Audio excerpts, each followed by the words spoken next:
이순신 역사 평화기행 강사교실 첫 번째 1강은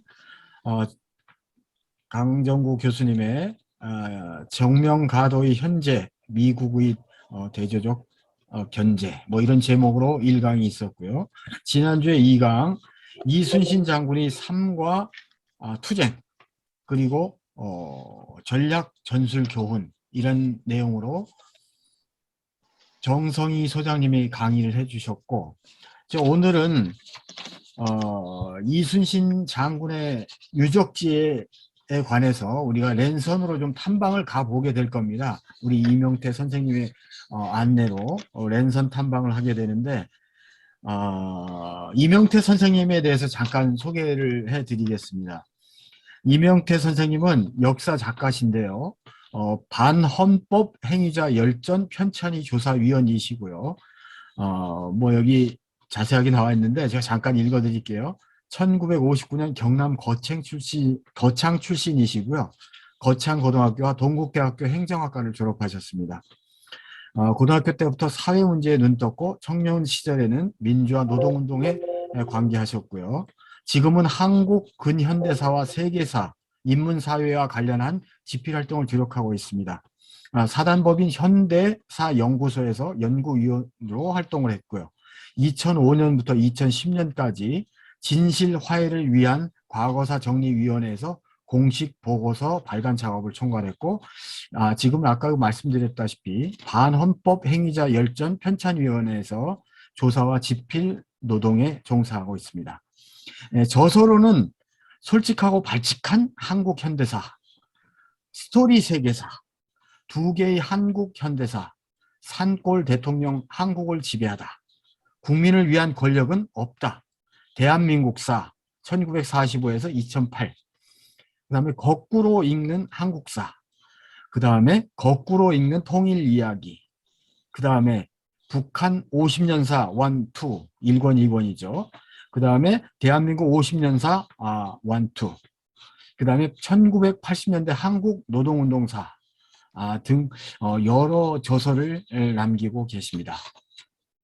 자, 지금 아직도 10명이시긴 한데 인원이 적긴 하지만 우리가 이순신 장군의 유적지를 이명태 선생님과 함께 랜선 탐방을 떠나보겠습니다. 자, 이명태 선생님 모시겠습니다. 이명태 선생님 나와 주십시오. 네네.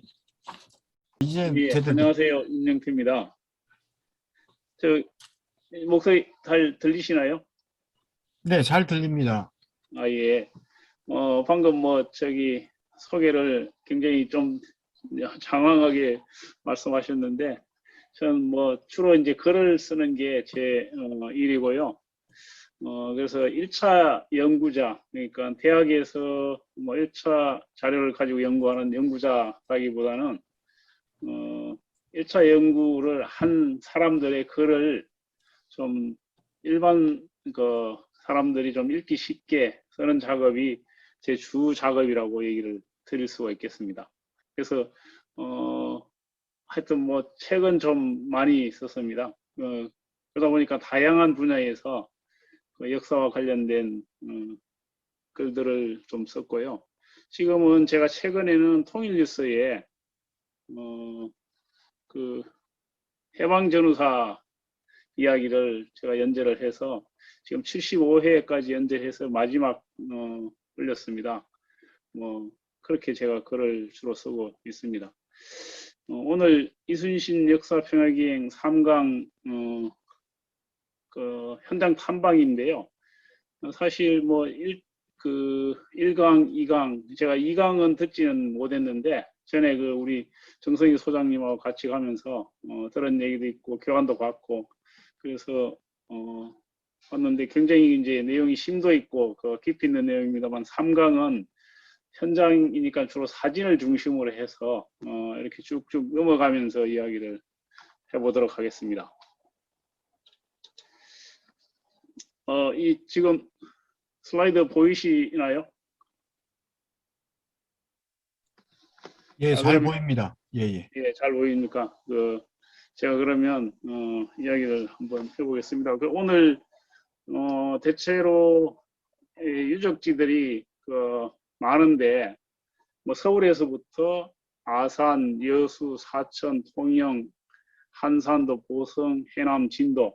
그러니까 사실은 남해안 일대 전체가 우리 그 이순신 장군과 관련돼 있는 곳이죠. 그래서 거기를 다 돌아보면은 너무 그러니까 많기도 하고 또 시간적으로 아마 어려울 겁니다. 그래서 1박 2일로 가실 때는 대체로 그러니까 이 중에서 일부 지역만 가게 될 건데 어쨌든 여행에서 들르지 않더라도 전체적으로 이 흐름을 따라서 쭉 한번 살펴보는 그런 방식으로 하겠습니다. 뭐 조선에 대해서 이 임진왜란 전후와 관련된 간단한 얘기만 제가 뭐 전쟁과 관련해서 이야기를 할 필요는 없을 것 같은데 조선은 원래 건국할 때 이른바 외교 정책으로 4대 교린 정책 이걸 공식적으로 내걸었죠. 4대라는 것은 큰 나라인 명나라를 이렇게 존중하고 뭐 좀 더 이제 심하게 얘기하면 섬기고 교린 여진족이나 주변에 있는 여진족이나 외 일본 그리고 뭐 유구왕국이나 이런 쪽과는 서로 그러니까 동등한 관계에서 서로 교류하고 이어간다 뭐 이런 내용이죠.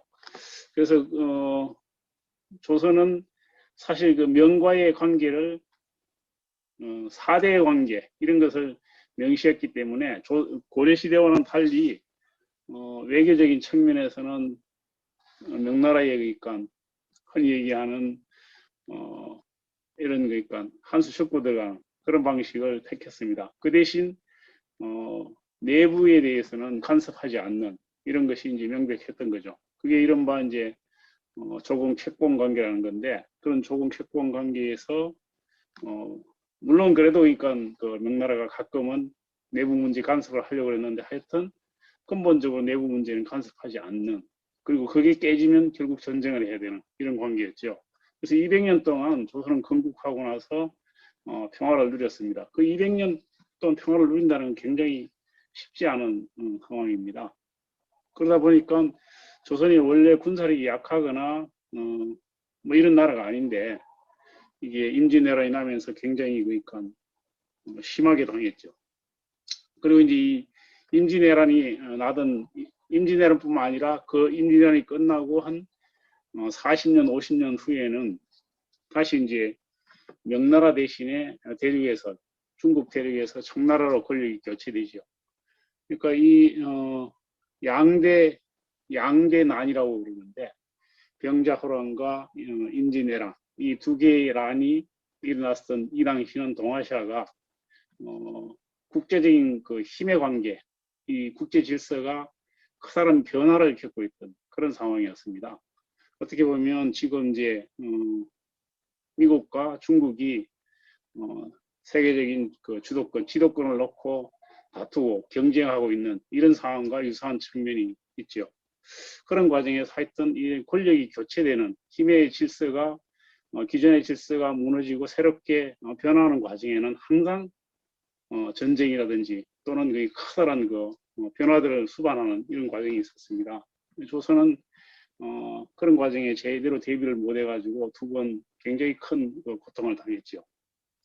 뭐 그런 점들을 좀 그러니까 간단하게 보고 넘어가겠습니다. 우리는 사실 임진왜란에서 임진애란이라고 얘기를 하는데 임진애란은 좀 더 그러니까 다른 차원에서 보면 동아시아 삼국 전쟁이다 이렇게 얘기를 사실은 할 수가 있습니다.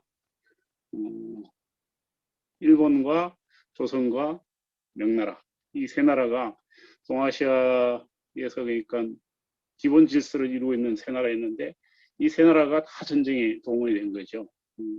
국교전쟁이었습니다. 국교전쟁이 있고 전쟁 규모를 생각을 하면 수십만 명씩 군대가 동원이 됐어요.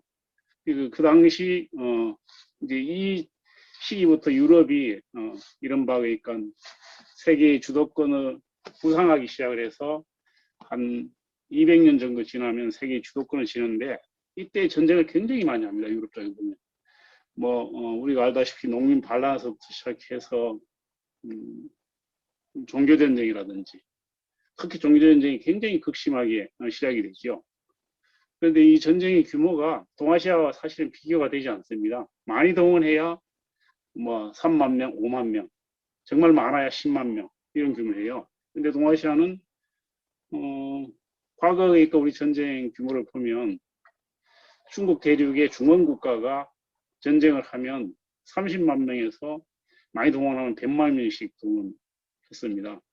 이때도 이제 이른바 임진왜란 때도 일본이 30만 명을 동원을 했죠. 그리고 명나라가 지원군을 보낼 때도 30만 명 이상 보냈습니다. 그 규모가 그러니까 비교를 할 수 없는 거였습니다. 그래서 전쟁 사가들이 얘기할 때 아마 이때 그러니까 일본이 유럽 쪽에 있었으면 그 군대 규모가 유럽에 상륙을 했으면 아마 유럽 전체를 대륙을 다 휩쓸었을 거다. 이런 표현을 해요. 그러니까 우리가 생각하는 것보다 훨씬 이 임진왜란이라는 것, 이 동아시아 삼국 전쟁이라는 게 규모도 크고 세계사적인 의미도 있는 전쟁입니다. 과거에 그러니까 한 지금부터 200년 정도 유럽 중심의 세계관이 세계를 지배하고 또 유럽이 주도권을 쥐면서 그런 부분에 대해서 잘 정리가 안 돼 있는데 아마 앞으로 중국이 세계의 지도권이나 이런 걸 쥐게 되면 훨씬 역사에 보는 눈도 많이 달라질 겁니다. 뭐 그런 점을 그러니까 이야기를 좀 하고 넘어가 보겠습니다. 그리고 일본이 와서 아마 이거는 다 얘기했을 텐데 우리 그러니까 조선을 침략하는 그 진경로를 말은 이제 정명가도 이렇게 얘기했죠. 명나라를 우리가 정벌하기 위해서 조선의 길을 좀 빌려달라 이렇게 얘기했는데 말이 되지 않는 얘기죠. 조선으로 들어가는 길이 이제 보면 이 지도에 보면 부산에서 상륙해가지고 우리가 지금 그 옛날에 그러니까 서울로 오든 한양으로 오든 중요한 길이 이 길입니다. 그러니까 이게 이제 상주, 충주, 서울로 이어지는 그러니까 이 중간에 이제 문경, 세제 이런 고개들이 있죠. 그래서 일본이 이 길로 올라왔습니다. 그래서 이 길을 막는데 신립장군이 원래는 문경, 세제 같은 데서 막아야 되는데 문경, 세제에서 막지 않고 충주 탐건대에서 배수진을 치고 싸웠죠. 그래서 패전하면서 너무 쉽게 한성이 함락이 되어버렸어요.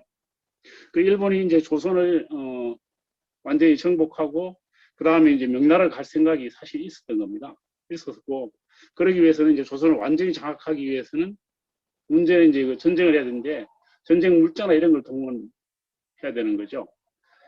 당시 전쟁은 대부분 다 식량을 조달하는 거니까 이 조선에서 곡창지대는 전라도 지역이잖아요. 전라도를 장악을 해야 전쟁을 오랫동안 할 수 있고 쉽게 그러니까 조선도 완전히 정복할 수 있는 겁니다. 그래서 그걸 위해서 전라도로 넘어가야 되는데 전라도로 가는 길은 이게 이제 육지로는 이쪽에 보면 이제 진주 그리고 여기 위에 올라가면 산청, 함양 그리고 제 고향인 거창 이렇게 해서 덕이산과 지리산 사이에 60령제가 있습니다. 이게 옛날부터 통하던 길이에요. 통하던 그쪽을 해서 전라도로 넘어가는 육로로 넘어가는 길이 있습니다. 그래서 이렇게 넘어가야 되고 또 하나는 이제 그 남해안 쪽으로 해서 바닷가 쪽으로 해서 바다로 가는 것뿐만 아니라 바닷가 쪽으로도 이렇게 전라도 넘어갈 수 있는 곳이 있는 것입니다. 근데 이제 특히 이제 바다를 통해서 이쪽으로 넘어가게 되면 쉽게 그러니까 군량미도 운반할 수 있을 뿐만 아니라 전라도 지역을 배후로 칠 수 있기 때문에 이 바다가 굉장히 중요했죠. 근데 이 두 군데 길이 막혀버렸습니다.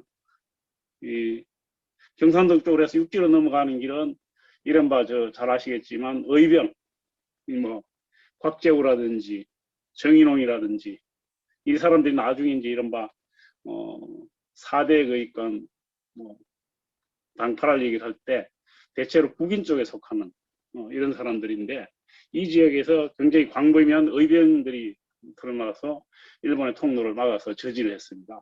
그리고 또 하나는 이게 진주성 싸움도 있고 뭐 이런 것들이 있죠. 그리고 또 하나는 이제 바다에서 막혀버린 겁니다. 이순신 장군이 막혀버린 거예요.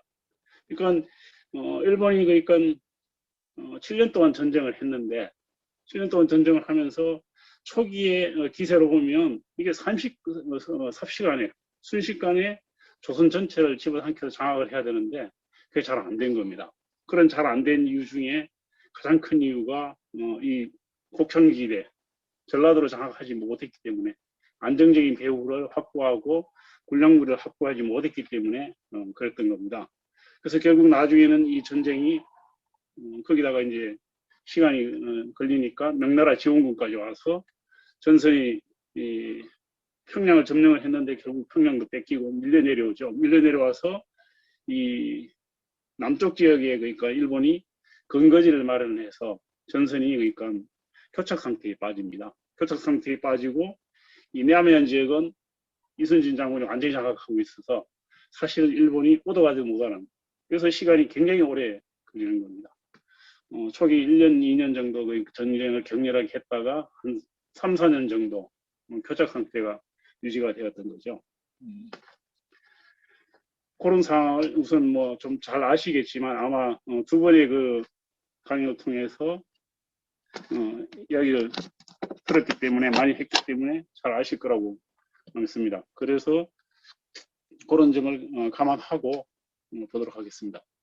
여기 보면 뭐 이 해전이 저쪽에 그 부산부터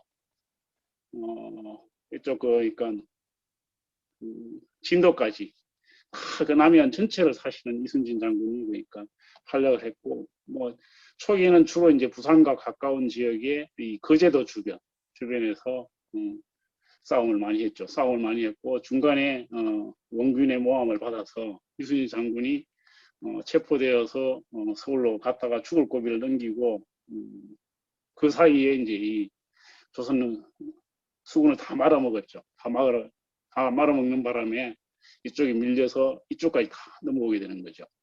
그래서 뭐 초기에 주로 이제 한산도 대첩이라든지 뭐 이런 것들은 초기에 그러니까 있었던 거고 나중에 이제 이순신 장군이 재차 와서 하게 되는 것은 이 여수 이쪽 그러니까 전라 좌수양 넘어 전라도 지역에서 거점을 마련해서 싸움을 하게 된 겁니다. 이순신 장군의 그 연보를 간단히 보겠습니다. 1545년에 태어났어요. 1545년 4월 28일. 제가 그러니까 옛날에 중학교, 고등학교 다닐 때는 성웅 이순신 그래가지고 그 학정이가 그러니까 완전히 너무 미화해서 이 생일까지 애우고 그랬는데 뭐 하여튼 뭐 그렇습니다. 태어나긴 서울에서 태어났어요. 서울에서 태어났고 그 태어난 위치는 지금 명보극장 그 근처라고 합니다. 명보극장은 아마 배우 그 신영균을 아시는 분들이 많으실 텐데 신영균 집안 소유죠.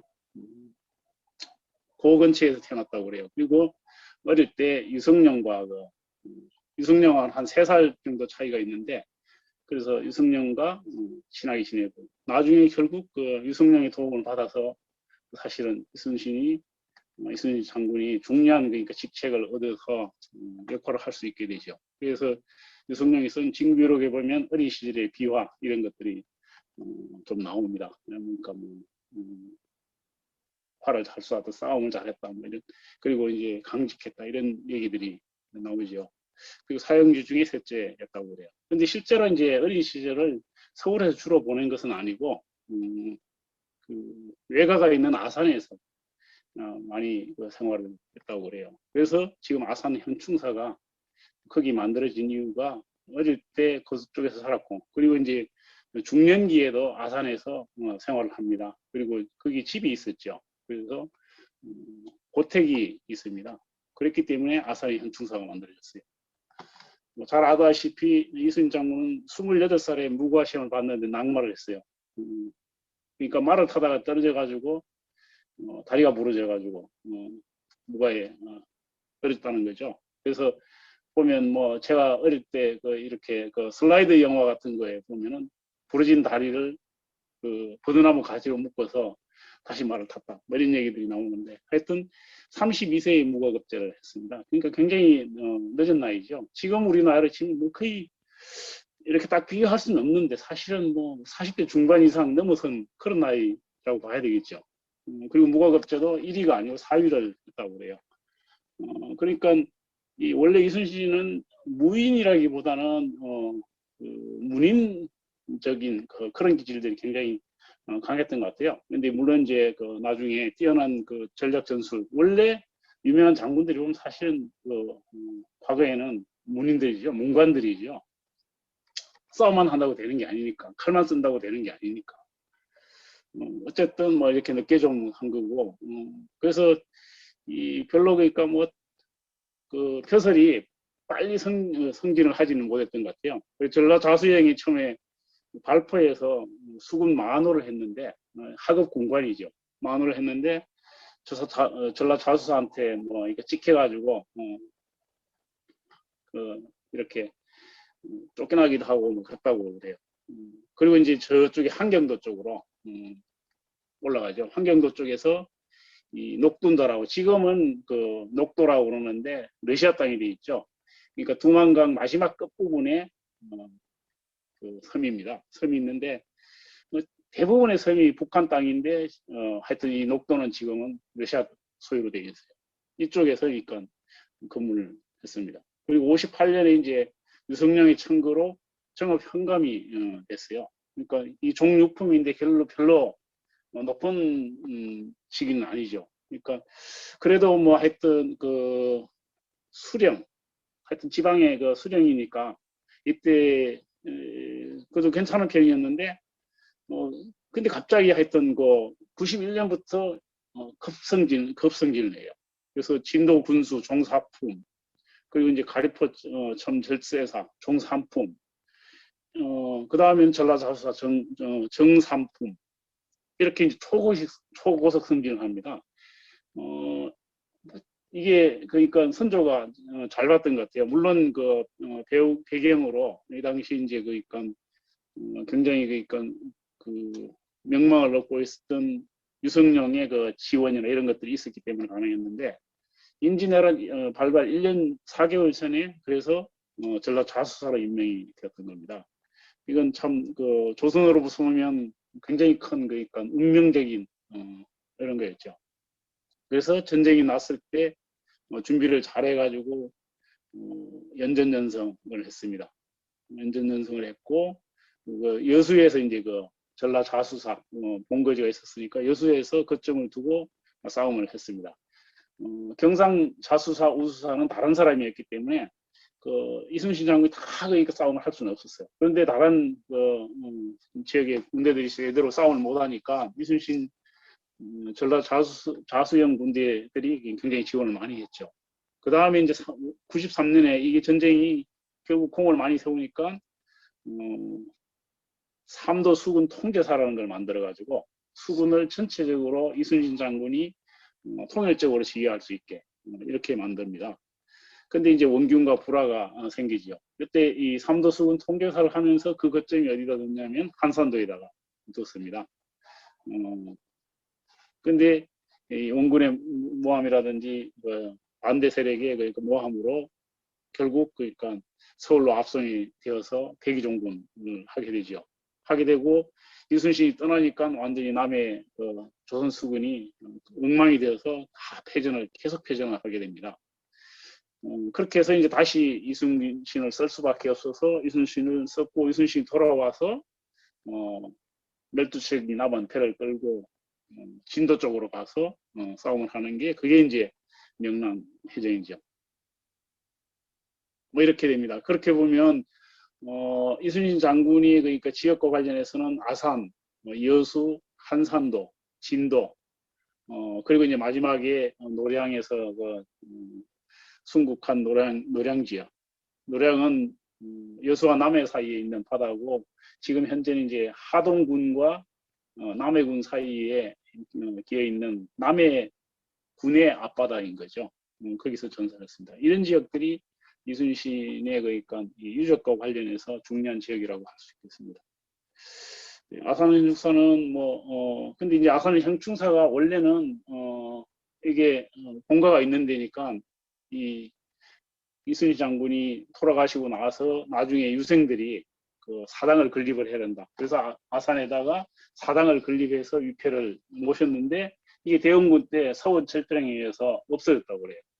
없어졌다가 다시 이제 만들어진 거죠. 만들어졌는데 일제 시대에는 이거 종손이 그 위토하고 땅을 다 팔아먹어서 하여튼 이게 비석비 때문에 그 넘어갈 지경이 됐고 일본인이 이걸 관리를 했다고 그래요. 그래서 이걸 그대로 그러니까 둘 수 없다 해서 당시 이제 그뭐 남궁옥이라든지 한용우라든지 정인보라든지 이런 사람들이 충무공 유적 보존회를 결성을 해서 선금을 모아가지고 아산에 그러니까 현충사 모습을 이제 재건을 한 거죠. 지금과 똑같은 모양은 아니지만 어느 정도 틀이 그때 가져졌다고 그럽니다. 그리고 63년에 이제 박정희 대통령이 아산 현충사를 구역을 확장해가지고 지금 모양으로 만들었다. 이런 겁니다. 여기 이제 보면 저기 명복장 앞쪽에 생가터 표지가 이렇게 있습니다. 이거 아산 현충사 건물이고요. 그 현충사에 가면은 뭐 이렇게 전시실이 있고, 그 다음에 이제 그 유업이가 있고, 고택이 있고, 그리고 활을 쏘았다는 활터, 뭐 이런 게 있습니다. 아마 여러분들 많이 가보셨기 때문에 뭐 제가 이런 얘기를 안 해도 될 것 같아요. 이렇게 전시실 있고, 뭐 이런 것들이 있고, 예, 묘소가 있습니다. 그 다음에 이제 통영으로 가보죠. 통영이라는 명칭은 삼도 수군 통제사가 되어서 통제영을, 그러니까 삼도 수군 통제영을 한산도와 충무에다 두었죠. 그래서 그 삼도 수군 통제영에서 통영이라는 말이 나온 겁니다. 그래서 일제시대에는 통영이라고 하지 않고 충무라고 이름을 바꿨어요. 근데 다시 이제 통영으로 이름을 다시 되찾은 거죠. 지금은 되찾았죠. 충무라고, 충무시, 뭐 통영군 이렇게 나누어져 있었는데 지금은 통영시로 바뀌었습니다. 그래서 한산도는 그런 지역이다. 삼도 수군 통제사가 되어서 한산도를 중심으로 해서 완전히 남해안 바닷가를, 남해 바다를 장악을 해서, 그러니까 가장 그 빛나던 시기, 조선 수군이 일본 수군을 완벽하게 누르고 빛나던 그런 시기에 그 활동하던 얘기입니다. 그래서 나중에는 이게 그러니까 그 통영에 경상 우수영이 있었는데 당시는 처음에 그 이순신 장군이 하던 직책은 전라 자수사였죠. 그러니까 전라 자수사였는데 전라 자수영은 어디 있었냐면 여수에 그 본진이 있었습니다. 이 여수에 본진이 있었는데 삼도 수군 통제사가 되니까 한산도 쪽으로 옮겨서 본진을 바꾼 겁니다. 통영에 가면은 뭐 세병간, 한산섬 뭐 이런 쪽으로 이어지는 그러니까 건물들이 있죠.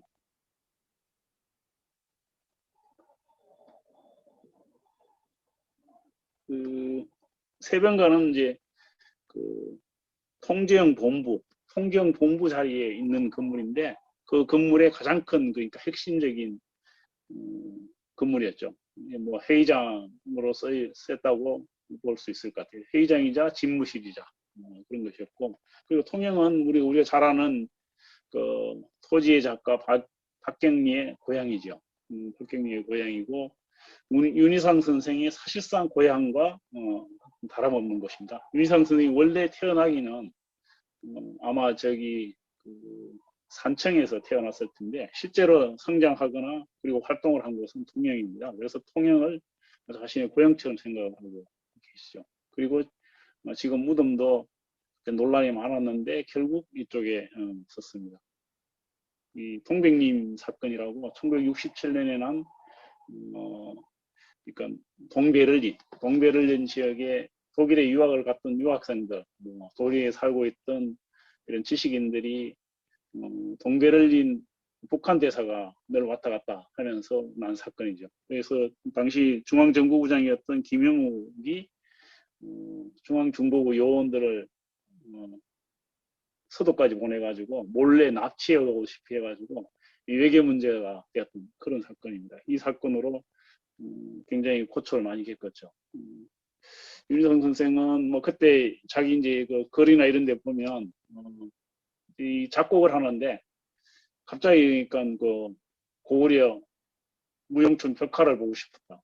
그리고 그걸 봐야 뭔가 영감이 떠오를 것 같아서 그래서 북한에 갔다 뭐 이렇게 얘기를 하는데 꼭 그런 것만은 아니겠죠. 아마 예술가로서의 이제 그런 표현이라고 생각을 합니다. 그런 것이 이제 통영이죠. 우리들의 통일을